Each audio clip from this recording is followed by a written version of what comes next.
'Cause I just wanna go to the deep end. I just wanna go to the deepest end. Hello guys, आपका फिर से स्वागत है हमारे channel पर और हमारे पाइथन के कोर्स में। तो ये वीडियो होगी ऑपरेटर्स के ऊपर। तो हम ये वीडियो में 6 तरीके के ऑपरेटर्स के बारे में सीखने वाले हैं। Arithmetic operators, assignment operators, comparison operators, logical operators और identity operators and membership operators. अगर आपको इनमें से कोई पर्टिकुलर ही सीखना है तो आप नीचे डिस्क्रिप्शन में टाइम स्टैम्प चेक कर सकते हैं। वहाँ से आप वो पर्टिकुलर टॉपिक को जाके सीख सकते हैं अगर आपको पूरी वीडियो नहीं देखनी है तो बढ़ते हैं हमारी वीडियो की तरफ। सबसे पहले हम सीखेंगे एरिथमेटिक ऑपरेटर्स के बारे में। Arithmetic operators usually mathematical operators जैसे होते हैं। आपने ये सब सिमिलर लग रहे होंगे आपको, जो नज़र आ रहा है आपने स्क्रीन पर, जैसे प्लस, माइनस, मल्टीप्लाई, डिवाइड, ये सब। तो ये फर्स्ट ऑपरेटर है, ये प्लस ऑपरेटर, इसको एडिशन ऑपरेटर बोलते हैं। इससे हम एडिशन करते हैं एक्स प्लस वाई। ये माइनस जो साइन दिख रही है आपको, ये सब्ट्रैक्शन ऑपरेटर है, इससे हम एक्स माइनस वाई सब्ट्रैक्ट कर सकते हैं। ये एस्टेरिस्क दिख रहा है आपको, ये मल्टीप्लिकेशन ऑपरेटर है, इसका काम क्या है, मल्टीप्लाई करना, जिससे एक्स इंटू वाई। ये बैक स्लैश डिवीजन को डिनोट करता है, एक्स डिवाइड बाय वाई। अब मॉड्यूलस में क्या होता है, मॉड्यूलस में ये परसेंटेज वाला सिंबल रहता है, हम इसको यूज़ करते हैं और इसको मॉड्यूलस बोलते हैं। तो एक्स मॉड वाई में क्या होता है, एक्स डिवाइड बाय वाई होता है, बट इसका जो रिमाइंडर रहता है हम वो रिमाइंडर को काउंट करते हैं। मतलब इसमें आपको डिवीजन में ना क्वोशंट मिलेगा ना कुछ मिलेगा, आपको सिर्फ रिमाइंडर मिलेगा। अभी एक्सपोनेंट में एक बेस वैल्यू रहती है और एक एक्सपोनेंट रहता है, तो उसमें डबल एस्टेरिस्क का यूज़ करते हैं। एक्सपोनेंट में डबल एस्टेरिस्क यूज़ करते हैं। एक्स एस्टेरिस्क वाई मतलब X raise to Y, X उसका बेस है और वाई उसका एक्सपोनेंट है। और ये फ्लोर डिवीजन में डबल बैकस्लैश का यूज़ होता है। फ्लोर डिवीजन है ना, मॉड्यूलस से अपोजिट होता है। मॉड्यूलस में हमको रिमाइंडर वैल्यू रिटर्न होती है ना, एक्स फ्लोर डिवीजन वाई में आपको क्वोशंट रिटर्न होगा, रिमाइंडर वैल्यू नहीं रिटर्न होगी। अगर रिमाइंडर वैल्यू कोई होगी तो अभी हम कुछ एग्जांपल्स देखेंगे एरिथमेटिक ऑपरेटर्स के। तो हम स्टार्ट करते हैं हमारे एडिशन ऑपरेटर से। तो एडिशन ऑपरेटर जैसे 5 + 5 हो गया, 10 आ गया अपने को। 5 - 5 भी देख लेते। सब्ट्रैक्शन ऑपरेटर 0 हो गया। अभी मल्टीप्लिकेशन ऑपरेटर का एक एग्जांपल देख लेते हैं।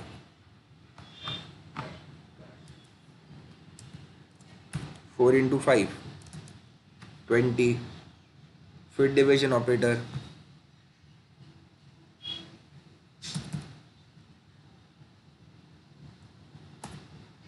45 / 9 5।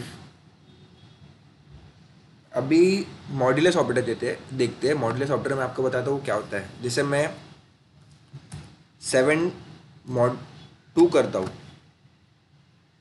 तभी 7 mod 2 करूँगा तो मेरा क्वोशंट 3 आएगा और मेरा रिमाइंडर 1 आएगा, बिकॉज 2 × 3 = 6 होता है और एक बच जाएगा रिमाइंडर उसका।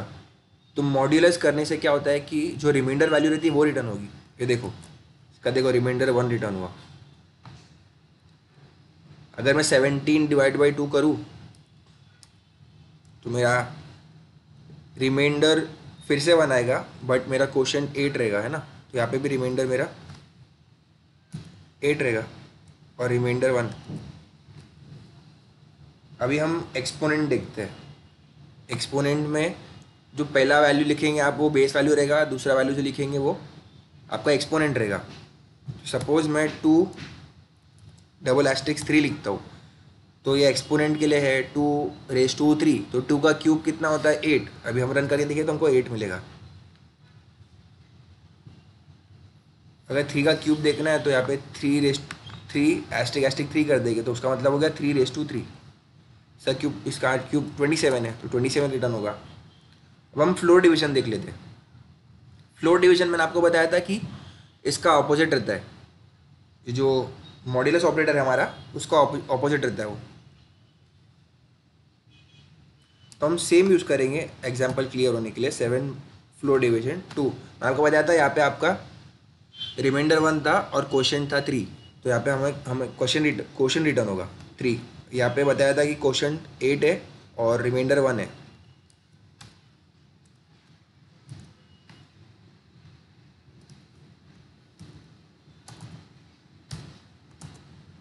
देखो आपका क्वोशंट 8 आ गया। तो जो फ्लोर डिवीजन रहता है इसमें रिमाइंडर को निगलेक्ट करते हैं और सिर्फ क्वोशंट को यूज़ करते हैं, और जो मॉड्यूलस ऑपरेटर रहता है उसमें क्वोशंट को निगलेक्ट करते हैं और सिर्फ रिमाइंडर को लेते हैं। तो यही थे arithmetic operators.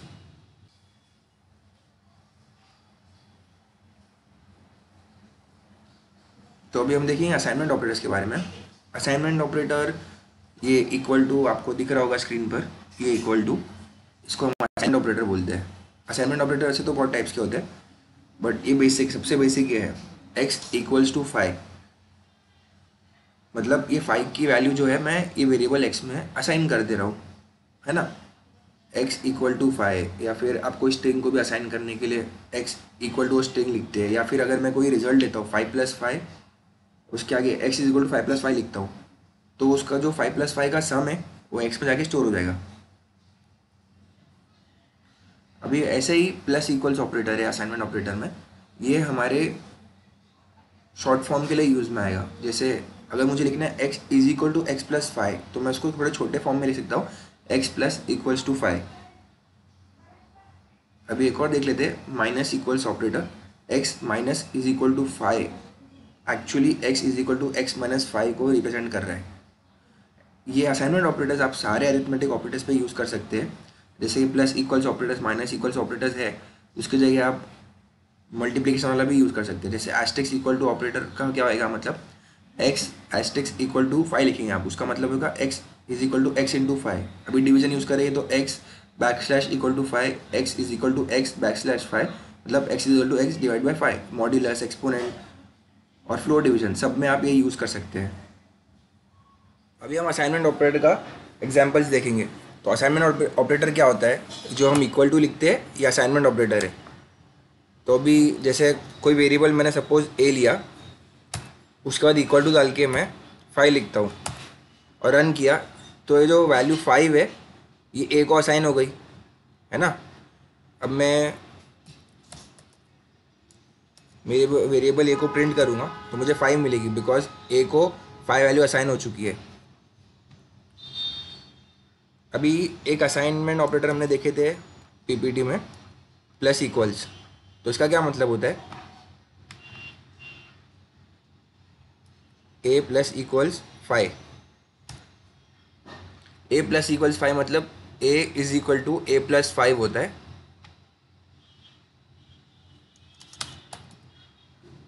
a equal to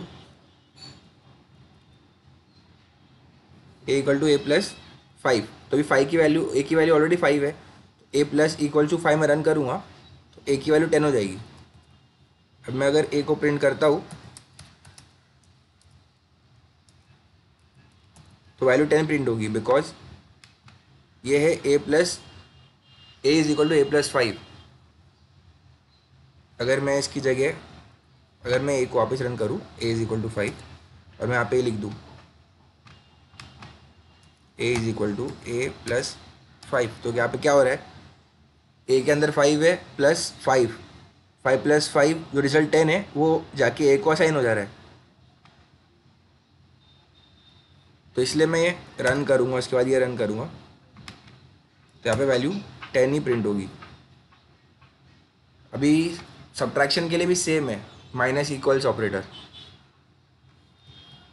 तो अभी a की वैल्यू ऑलरेडी 10 है, अगर मैं इस पर कोई ऑपरेशन परफॉर्म करता हूँ, से a माइनस इक्वल्स टू 2, मतलब क्या होगा, a is equal to a minus 2, तो a के अंदर रिजल्ट स्टोर होगा बट a माइनस 2, तो अभी a की प्रेजेंट वैल्यू 10 है, तो 10 माइनस 2 स्टोर होगा a के अंदर, विच इज़ 8। ये रन हो गया, मैं a को कॉल करता हूँ, देखो 8 आ गया। ये शॉर्ट फॉर्म में लिखना है, एक्चुअल में ये क्या है, a is equal to a minus 2 है ये। अभी जैसे हमने प्लस ऑपरेटर और माइनस ऑपरेटर, जैसे एडिशन और सब्ट्रैक्शन ऑपरेटर में हमने यूज़ किया है, वैसे हम सारे अरिथमेटिक ऑपरेशंस में ये यूज़ कर सकते हैं। For example A asterisk asterisk equal to 2, इसका मतलब क्या है, A is equal to A raise to 2, मतलब 8 रेस टू 2, इसका मतलब क्या हुआ, 8 स्क्वायर इज इक्वल टू 64। तो ए में ऑटोमेटिकली 64 वैल्यू स्टोर हो गई। तो मैं रन करके भी ए को कॉल करूँगा तो ये 64 हो गया। एक्चुअल में यहाँ पे क्या हो रहा है,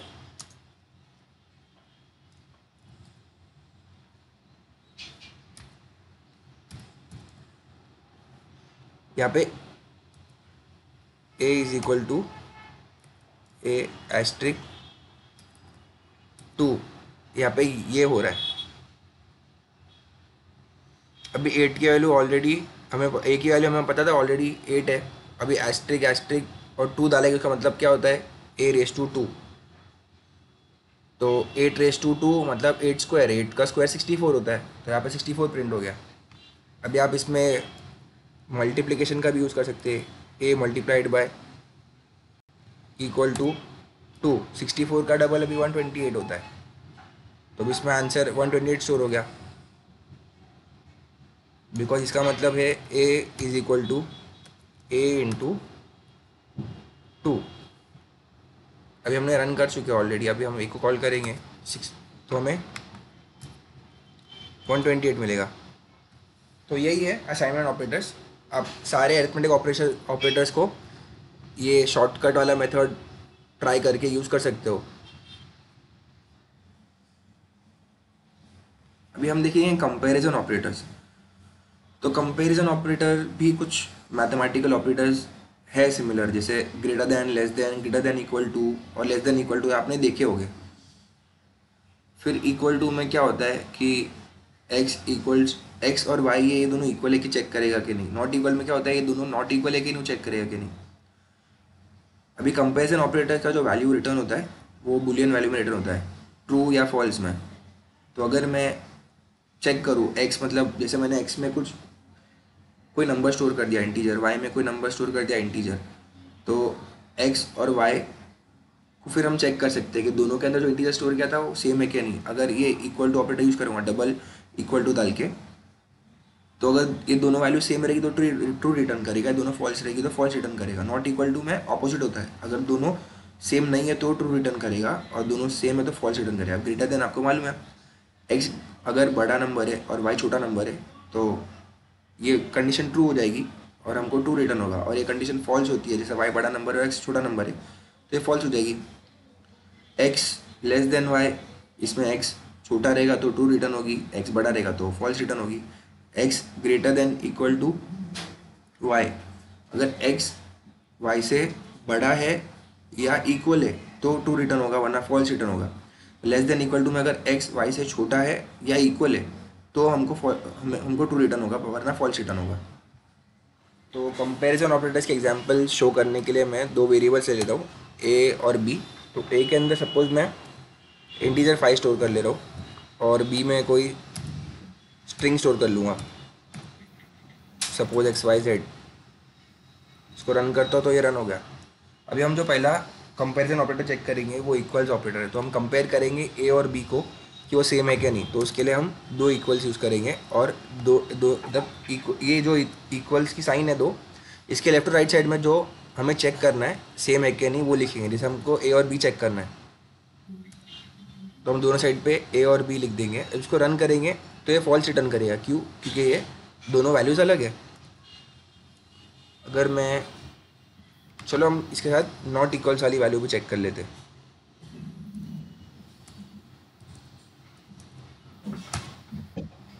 अभी नॉट इक्वल्स वैल्यू क्या चेक करती है कि जो ए और बी की वैल्यू है वो अलग है क्या नहीं।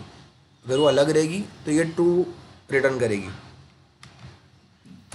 तो ये अलग है तो ट्रू रिटर्न हुआ। अभी मैं दोनों की वैल्यू सेम कर लेता हूँ। तो अभी हमारी जो इक्वल टू ऑपरेटर है तो ए इक्वल टू बी हो गया, तो वो तो ट्रू है क्योंकि 5 और 5 दोनों सेम है। तो इसको रन करूँगा तो मुझे ट्रू मिलेगा।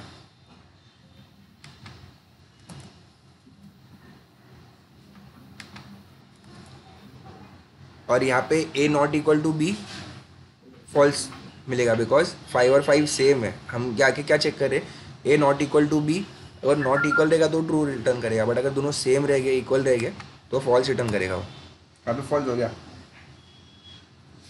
अभी हम ग्रेटर देन ऑपरेटर चेक करते हैं। अभी ग्रेटर देन में क्या होता है, जो हम ग्रेटर देन के लेफ्ट साइड में होगा वो ग्रेटर रहना चाहिए, जो हम ग्रेटर देन जो साइन के राइट साइड में लिखेंगे उससे। तो यहाँ पे ए और बी दोनों सेम है फिलहाल तो अगर मैं ए और बी चेक करूँगा तो फॉल्स मिलेगा बिकॉज यहाँ पे वैल्यू इक्वल है तो वो फॉल्स ही ट्रीट करेगा। बिकॉज यहाँ पे वैल्यू कंडीशन क्या चेक करे, ए बड़ा ही होना चाहिए, तो फॉल्स आ गया यहाँ पे। अगर यहाँ पे मैं ए नॉट इक्वल टू बी भी चेक कर लूँगा, ए लेस देन बी, तो भी फॉल्स मिलेगा, क्योंकि यहाँ पे हमें चेक करना है बी बड़ा है या नहीं और ए छोटा है या नहीं, बट सेम वैल्यू को बाय डिफ़ॉल्ट फॉल्स ट्रीट किया जाता है। अगर मैं ए की वैल्यू को चेंज करके 15 कर दूँ तो हमारा ए ग्रेटर हो गया बी से। तो यहाँ पे अब हम ग्रेटर देन वैल्यू चेक करेंगे, ए ग्रेटर देन बी, तो हमें 2 रिटर्न होगा, and A less than B वाली वैल्यू ये फॉल्स ही रहेगी बिकॉज ए बड़ा है बी छोटा है। अभी यहाँ पे सपोज हम इसको चेंज कर लेते, बी को 50 कर लेते, अभी हम A greater then B check करेंगे तो फॉल्स रिटर्न होगा बिकॉज हमारा बी बड़ा है और ए छोटा है, और ए लेस देन बी चेक करेंगे तो वो 2 रिटर्न होगा बिकॉज ए की वैल्यू बी से छोटी है और हमें यही चेक करना है यहाँ पे। अभी यहाँ पे अब हम A greater than equal to check कर लेते हैं। हम दोनों वैल्यूज़ को यहाँ पे सेम कर लेते हैं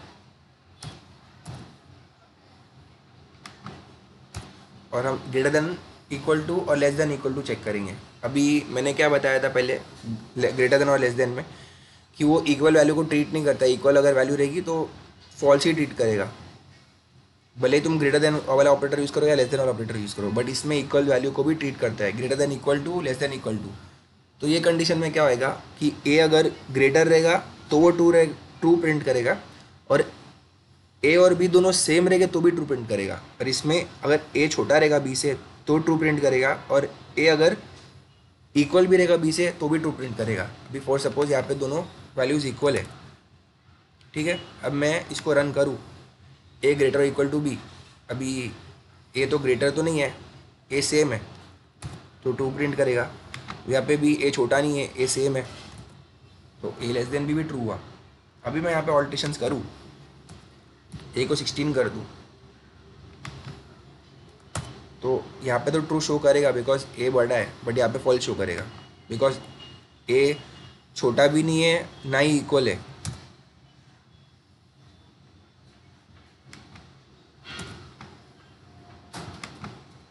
देखो फॉल्स हुआ। अभी बी की वैल्यू को बड़े कर देते हैं, तो यहाँ पे बी की वैल्यू बड़ी है तो यहाँ पे दोनों कंडीशन सेटिस्फाई नहीं हो रही है, ना ही ए बड़ा है ना ही ए बी से इक्वल है, यहाँ पे बी बड़ा है तो यहाँ पे हमको फॉल्स मिलेगा।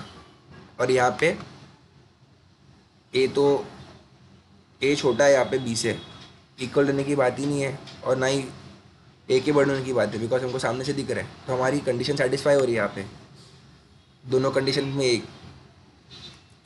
तो यहाँ पे ट्रू आया। तो यही हमारे कंपैरिजन ऑपरेटर्स है, ये हम कंडीशनल स्टेटमेंट्स में ज़्यादा यूज़ करते हैं, वो हम आगे देखेंगे। अभी हम देखेंगे लॉजिकल ऑपरेटर्स के बारे में। पाइथन में 3 लॉजिकल ऑपरेटर्स है, एंड, और नॉट। अभी ये तीनों में भी हमको जो वैल्यूज़ रिटर्न होती है वो बुलियन वैल्यूज़ ही रहती है। फॉर सपोज मेरे पास 2 कंडीशंस है, condition A and condition B. Suppose x smaller than 5 and x greater than 5, हम कंडीशन ए और बी अज्यूम करते हैं, कुछ भी कंडीशन हो सकती है, तो हम उसको लिखेंगे कैसे, x and y, condition A and B ले लेना, तो a एंड b। तो अगर मेरी कंडीशन a एंड b दोनों ट्रू है तो मुझे ट्रू रिटर्न होगा, अगर दोनों में से कोई एक भी फॉल्स है तो फॉल्स रिटर्न होगा, दोनों फॉल्स है तो फॉल्स रिटर्न होगा। जैसा एंड में ये चीज़ है, अगर आपको ट्रू रिटर्न होगा अगर दोनों स्टेटमेंट्स या दोनों कंडीशंस ट्रू रहेगी तो। और में कैसा है, मैं लिखूँगा ए और बी, तो ए और बी में से अगर कोई एक कंडीशन भी ट्रू रही तो ट्रू रिटर्न करेगा, दोनों ट्रू रही तो भी ट्रू रिटर्न करेगा, और दोनों फॉल्स रही तो फॉल्स रिटर्न करेगा। नॉट में कैसा रहता है कि वो कंडीशन, तब जो कंडीशन अगर ट्रू रहेगी तो इसका रिजल्ट रिवर्स में रिटर्न करेगा। जैसे कंडीशन ए ट्रू है तो मैं उसके आगे नॉट लिख दूंगा तो मुझे फॉल्स रिटर्न होगा, और कंडीशन ए फॉल्स है उसके आगे मैं नॉट लिख दूंगा तो ट्रू रिटर्न कर देगा। लॉजिकल ऑपरेटर्स की भी वैल्यू सारे बुलियन में रिटर्न होते हैं। एंड और नॉट, तो हम एंड से शुरू करते हैं। एंड में क्या रहता है, एंड में हम दो ऑपरेटर्स का यूज़ करते हैं, एंड में हम दो ऑब्जेक्ट्स का यूज़ करते हैं, ऑब्जेक्ट्स या कंडीशंस का। अगर दोनों कंडीशन ट्रू रहेगी तो एंड में ट्रू रिटर्न करेगा। फॉर सपोज मैं यहाँ पे लिखता हूँ 4 less than 5 and 10 greater than 2,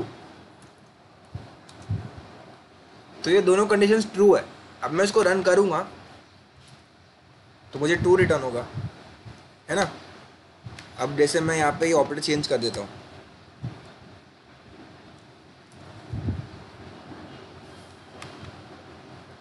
four greater than 5 और 10 ग्रेटर देन 2, तो इसमें एक कंडीशन फॉल्स हो गई, जो पहली वाली कंडीशन हमारी ये फॉल्स हो गई। अब इसको मैं रन करूँगा तो ये फॉल्स रिटर्न करेगा मुझे, क्योंकि इसमें से एक कंडीशन फॉल्स है, एक कंडीशन ट्रू है। अगर एंड में हमें ट्रू चाहिए, मतलब अगर एंड चाहिए कि ट्रू है तो हमें दोनों कंडीशंस ट्रू रहनी चाहिए हमारी। और अगर हम और से स्टार्ट करेंगे, और में अगर हम सेम कंडीशंस लिखेंगे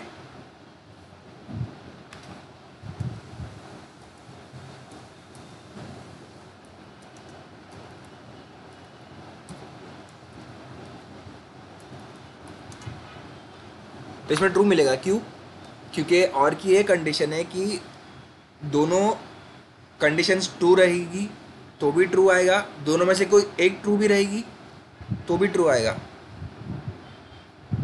तो यहाँ पे और लिखा है ना, दिस और दिस, तो दोनों में से कोई एक भी ट्रू रही तो यहाँ पे ट्रू मिलेगा हमें।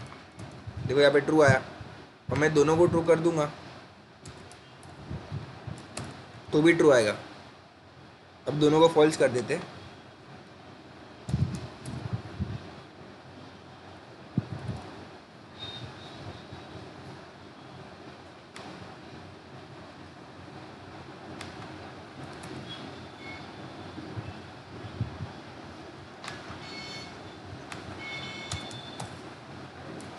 दोनों को फॉल्स कर दिया हमने, फॉल्स आ गया। देखो 4 ग्रेटर देन 5 फॉल्स है, 10 लेस देन 2 ये भी फॉल्स है। अभी यहाँ पे एक कंडीशन ट्रू है, एक कंडीशन फॉल्स है, तो अभी हम दूसरी कंडीशन को भी फॉल्स कर देंगे तो यहाँ पे फॉल्स ही आएगा। अब हम देखेंगे नॉट में क्या होता है। नॉट में अगर हमारी कोई कंडीशन ट्रू है तो उसके आगे नॉट लगाने से वो कंडीशन फॉल्स हो जाएगी, मतलब हमें जो हमारे जो रिजल्ट है वो रिवर्स हो जाएगा। जैसे यहाँ पे 4 ग्रेटर देन 5 है तो ये हमें पता है कि ये फॉल्स है, तो हमें फॉल्स रिटर्न हुआ ना। अगर इसके आगे मैं नॉट लिख दूंगा तो मुझे ट्रू रिटर्न होगा, ये रिजल्ट रिवर्स हो गया। रिजल्ट क्यों हुआ, मैं क्या चेक करने की कोशिश कर रहा हूँ, ये 4 ग्रेटर देन 5 गलत है ना, ये चेक करने की कोशिश कर रहा हूँ। यहाँ पे नॉट लिख दिया ना, इसका मतलब क्या है, 4 ग्रेटर देन 5 गलत है ना, तो गलत है इसलिए ट्रू प्रिंट हुआ। अभी मैं यहाँ पे 4 लेस देन 5 प्रिंट करूँगा तो मैं ये चेक कर रहा हूँ कि 4 लेस देन 5 गलत है क्या, तो ये गलत तो नहीं है, राइट है, तो मुझे फॉल्स मिलेगा। तो नॉट ऑपरेटर सिंपल है। अभी नॉट ऑपरेटर में हम दो चीज़ डाल सकते हैं। जैसे यहाँ पे फॉल्स मिलता है ना हमको, 4 ग्रेटर देन 5 और 10 ग्रेटर देन 2 के दोनों कंडीशन फॉल्स है ना। तो दोनों कंडीशन फॉल्स है यहाँ पे, तो मैं चेक कर रहा हूँ ये दोनों कंडीशन फॉल्स। मैं क्या चेक कर रहा हूँ कि ये दोनों कंडीशन फॉल्स नहीं है ना, बट ये फॉल्स है, तो मुझे ट्रू मिलेगा। अगर इसका वैल्यू मुझे चाहिए कि ट्रू हो जाए तो कोई एक वैल्यू को चेंज करने की ज़रूरत है, बिकॉज और में क्या रहता है कि ये कोई वैल्यू ट्रू प्रिंट कर, ये कोई इसमें से दोनों में से कोई एक वैल्यू भी ट्रू रही तो कंडीशन ट्रू रही तो मुझे ट्रू मिलेगा। तो यहाँ पे मैं चेक कर रहा हूँ और ही कंडीशन में कि इसमें ट्रू नहीं है ना, बट इसमें कोई एक ट्रू है, तो फॉल्स मिलेगा मुझे। तो यही है लॉजिकल ऑपरेटर्स। अभी हम सीखेंगे आइडेंटिटी ऑपरेटर्स के बारे में। आइडेंटिटी ऑपरेटर्स हम यूज़ करते हैं चीज़ों को चेक करने के लिए, जैसे ऑब्जेक्ट्स को चेक करने के लिए कि वो आइडेंटिकल है कि नहीं। इसमें दो ऑपरेटर्स है, इज़ और इज़ नॉट, और इसकी वैल्यूज़ भी बुलियन में रिटर्न होती है, जैसे ट्रू और फॉल्स में। अगर जैसे मेरे दो ऑब्जेक्ट्स है एक्स और वाई, तो मुझे चेक करना है एक्स और वाई सेम है या नहीं, तो मैं लिख दूंगा एक्स इज़ वाई। अगर दोनों ऑब्जेक्ट सेम रहे तो मुझे ट्रू रिटर्न होगा, अगर फॉल्स हुए तो मुझे फॉल्स रिटर्न होगा। अभी इज़ नॉट में क्या होता है, इज़ नॉट इससे ऑपोजिट है। इज़ नॉट में अगर एक्स इज़ नॉट वाई लिखूंगा तो ये दोनों ऑब्जेक्ट अगर दोनों सेम नहीं रहे तो ट्रू रिटर्न होगा, और एक्स इज़ नॉट वाई में अगर दोनों सेम रहे तो मुझे फॉल्स रिटर्न होगा। आइडेंटिटी ऑपरेटर्स हम कब यूज़ करते हैं, जब हमें चेक करना होता है कि कोई ऑब्जेक्ट आइडेंटिकल है कि नहीं। अभी आइडेंटिकल से ये मीनिंग नहीं है कि दोनों के कंटेंट सेम रहेंगे तो वो आइडेंटिकल है। जैसे मैं आपको लिस्ट डिक्लेयर करके एग्जांपल शो करता हूँ। जैसे मैंने लिस्ट डिक्लेयर किया 1 2 3, और बी में भी वही लिस्ट डिक्लेयर किया 1 2 3, मगर अभी दोनों ये कंटेंट सेम है ना, बट ये दोनों लिस्ट अलग अलग है। एक लिस्ट है, बी एक अलग लिस्ट है। तो यहाँ पे अगर मैं चेक करने की कोशिश करूँ ए इज़ बी, जो कि हमारा आइडेंटिटी ऑपरेटर है। आइडेंटिटी ऑपरेटर दो है, एक इज़ है और एक इज़ नॉट है। इज़ में अगर दोनों ऑब्जेक्ट सेम रहेंगे तो ट्रू रिटर्न आएगा, और इज़ नॉट में दोनों अलग रहेंगे तो ट्रू आएगा। तो ए इज़ बी मुझे फॉल्स मिलेगा, बिकॉज यहाँ पे ये दोनों अलग अलग लिस्ट है, लोग ये कंटेंट सेम है, तो फॉल्स आया। अगर समझो मैं कोई तीसरा वेरिएबल ले लेता हूँ सी, उसमें मेरा ए को कॉपी कर देता हूँ मैं, सी इज इक्वल टू ए को मैं यहाँ पे कॉपी कर रहा हूँ सी में। अब मैं इसको रन करता हूँ और मैं अगर ए सी चेक करूँगा तो ये ट्रू बताएगा, क्योंकि मैंने ए को सी में कॉपी किया, इसलिए ए और सी आइडेंटिकल है। यहाँ पे ए और बी अलग अलग लिस्ट है, भले उनके कंटेंट सेम क्यों ना हो। अब यहाँ पे इज नॉट देख लेते हैं।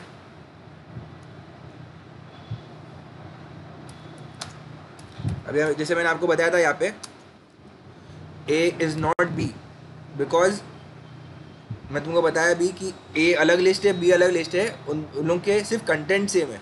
और यहाँ पे मैंने ए को सी में कॉपी किया हो, तो ए और सी सेम ऑब्जेक्ट्स हुए, बिकॉज मैंने ए को सी में कॉपी किया हो।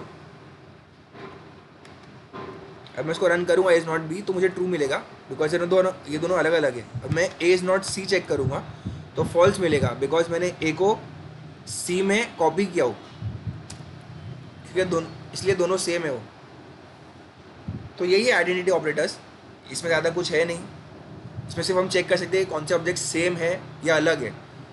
कंटेंट सेम हुए तो ऑब्जेक्ट सेम नहीं होते, उन दोनों को कॉपी किया जाता है तो उस तरीके में वो सेम होते हैं, या उनको कोई वेरिएबल को दूसरे वेरिएबल में असाइन किया तो वो सेम होंगे। मेंबरशिप ऑपरेटर्स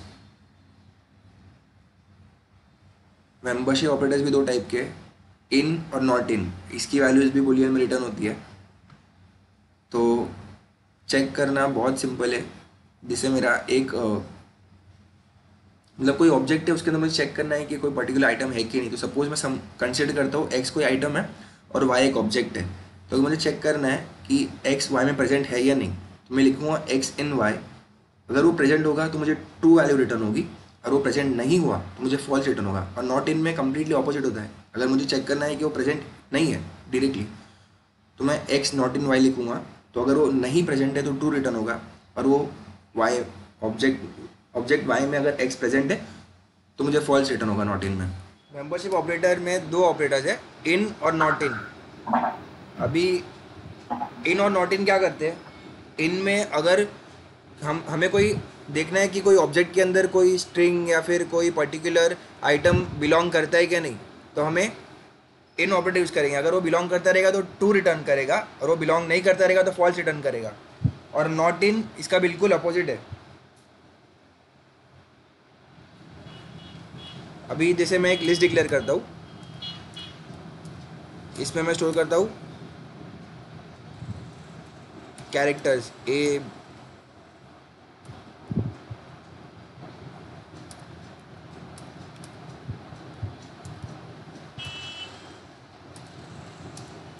बी और सी, और इसको स्टोर कर लेता हूँ। ये स्टोर हो गई। अब मुझे देखना है कि कैरेक्टर ए बी के अंदर, ये लिस्ट ए के अंदर है क्या नहीं। तो मैं क्या करूँगा, यहाँ पे कैरेक्टर ए लिखूँगा और फिर इन, और वो लिस्ट का नाम लिख दूँगा। अगर वो रहेगा तो मुझे ट्रू प्रिंट होगा, जैसे यहाँ पे है ये, तो मुझे ट्रू प्रिंट हो जाएगा। As simple as that. अगर मैं यहाँ पे समझ लो ABC पूरा एक अक्खा स्ट्रिंग लिख देता हूँ, मतलब ये एक स्ट्रिंग है, ये एक इंडिविजुअल स्ट्रिंग है, इंडिविजुअल स्ट्रिंग है, इंडिविजुअल स्ट्रिंग है, और ये एक अलग स्ट्रिंग है, ठीक है। ये एक आइटम है, ये अलग अलग आइटम है, ये अलग आइटम है, ये अलग आइटम है। अभी मैं ये रन करूँगा तो फॉल्स मिलेगा, बिकॉज ABC वाला कोई स्ट्रिंग मैंने ए में है ही नहीं। अभी नॉट इन देख लेते हैं। अभी मैं चेक करता हूँ ABC नॉट इन ए, तो मेरा ये स्ट्रिंग ABC है, वो मेरे लिस्ट ए में नहीं है, हमको पता है। तो हम क्या चेक करें, हम यही चेक करें कि वो नहीं है। अगर नहीं रहेगा तो हमें ट्रू रिटर्न करेगा। तो मैं जैसे इसको रन करता हूँ तो मुझे ट्रू रिटर्न हुआ। अगर मैं इसको डाल दूंगा और इसको भी स्टोर कर लेता हूँ ये लिस्ट को, अब मैं रन करूँगा तो मुझे फॉल्स मिलेगा, बिकॉज अभी भी ABC लिस्ट में है। मैं क्या चेक कर रहा हूँ, ABC लिस्ट में नहीं है ना, तो अगर नहीं रहेगा तो ट्रू रिटर्न करेगा, बट नहीं है ना, यहाँ पे फॉल्स है क्योंकि उसमें है वो। अब मैं यहाँ पे ये चेक करूँगा ABC लिस्ट ए में है कि नहीं, बिकॉज मैंने यहाँ पे ABC इंक्लूड कर दिया हो, तो मुझे यहाँ पे ट्रू मिलेगा। ये सिंपल है। आप कोई भी, ज़रूरी नहीं है कि लिस्ट पे एप्लीकेबल है, आप टपल्स पे भी यूज़ कर सकते हैं। जैसे मैं एक टपल डिक्लेयर कर लेता हूँ, टपल TUP नाम से सेव कर लेता हूँ मैं, और टपल के अंदर इंटीजर डाल देता हूँ 1 2 3। अब मुझे चेक करना है कि यार नंबर 2 मेरे टपल में है क्या नहीं, तो मैं चेक करूँगा 2 इन टप, जो मेरा टपल का नाम है, तो ट्रू रिटर्न हुआ। अब जैसे मुझे चेक करना है कि 27 है क्या नहीं, मैं 27 चेक किया, उसको रन किया तो फॉल्स प्रिंट हुआ, बिकॉज 27 नहीं है उसमें। तो यही मेंबरशिप ऑपरेटर है, चेक करने के लिए कि कोई पर्टिकुलर आइटम वो ऑब्जेक्ट में बिलोंग करता है कि नहीं, वो ऑब्जेक्ट का मेंबर है कि नहीं। ये सिंपल है, आप प्रैक्टिस कर लीजिए, आप एकदम परफेक्ट हो जाओगे इसमें। Guys, thanks for watching our video. 'Cause I just wanna go, go, go